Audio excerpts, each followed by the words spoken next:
ಮೃತ್ಯುಕೋಪವಾಗಿ ಮಾರ್ಪಾಡಾಗಿದೆ Hubballi Dharwad bypass ರಸ್ತೆ. ನೂರಾರು ಅಪಘಾತವಾದರೂ ಕೂಡ ಎಚ್ಚೆತ್ತುಕೊಳ್ತಾ ಇಲ್ಲ ರಾಷ್ಟ್ರೀಯ ಹೆದ್ದಾರಿ ಪ್ರಾಧಿಕಾರ. ಪೂನಾ ಬೆಂಗಳೂರು ರಸ್ತೆ ಅಗಲೀಕರಣ ವಿಚಾರದಲ್ಲಿ ಹೆದ್ದಾರಿ ಪ್ರಾಧಿಕಾರ ನಿರ್ಲಕ್ಷ್ಯವನ್ನ ವಹಿಸ್ತಾ ಇದೆ. ಅರ್ಧಂಬರ್ಧ ಕಾಮಗಾರಿಯಿಂದಾಗಿ ಭೀಕರ ಅಪಘಾತಗಳ ಸಂಖ್ಯೆಯಲ್ಲಿ ಏರಿಕೆ ಆಗ್ತಾನೆ ಇದೆ.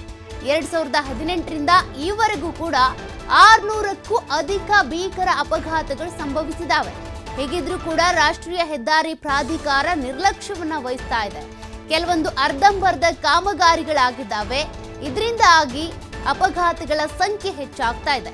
2018ರಿಂದ ಇಲ್ಲಿವರೆಗೂ ಕೂಡ 600ಕ್ಕೂ ಅಧಿಕ ಅಪಘಾತಗಳಾಗಿವೆ.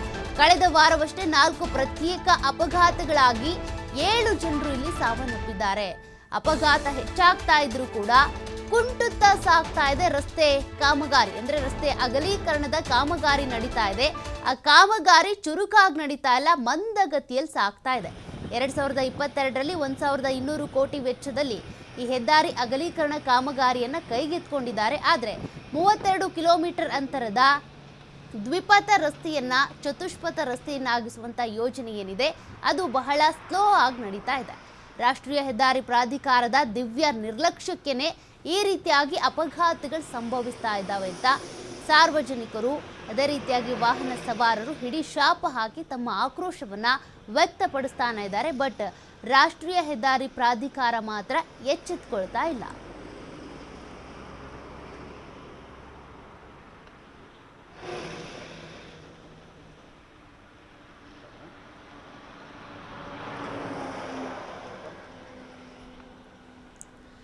ನೀವು ಇತ್ತೀಚಿನ ಪ್ರಕರಣಗಳನ್ನು ಗಮನಿಸಿರ್ತೀರ, ಎಷ್ಟೆಷ್ಟು ಅಪಘಾತಗಳಾಯಿತು ಅಂತ. ಕಳೆದ ವಾರವಷ್ಟೇ ಪ್ರತ್ಯೇಕವಾಗಿ ಆದಂತಹ ಅಪಘಾತಗಳಲ್ಲಿ ಒಟ್ಟು 7 ಜನ ಸಾವನ್ನಪ್ಪಿದ್ರು ಪೂನಾ ಬೆಂಗಳೂರು ರಸ್ತೆ ಅಗಲೀಕರಣ ಕಾಮಗಾರಿಯಿಂದಾಗಿ. ಅಲ್ಲಲ್ಲಿ ಕಾಮಗಾರಿಗಳು ನಡೀತಾ ಇದೆ. ಅದು ಕೂಡ 32 ಕಿಲೋಮೀಟರ್ ರಸ್ತೆ ಅಗಲೀಕರಣಕ್ಕೆ ಸಂಬಂಧಪಟ್ಟಂತೆ ಏನಿದೆ ಆ ಅಗಲೀಕರಣದ ಕಾಮಗಾರಿ ಮಂದಗತಿಯಲ್ಲಿ ಸಾಗ್ತಾ ಇದೆ. ಅನೇಕ ಅಪಘಾತಗಳು ಆಗ್ತಾ ಇದ್ರು ಕೂಡ ರಾಷ್ಟ್ರೀಯ ಹೆದ್ದಾರಿ ಪ್ರಾಧಿಕಾರ ಮಾತ್ರ ಇದಕ್ಕೆ ಕ್ರಮವನ್ನ ತೆಗೆದುಕೊಳ್ತಾ ಇಲ್ಲ.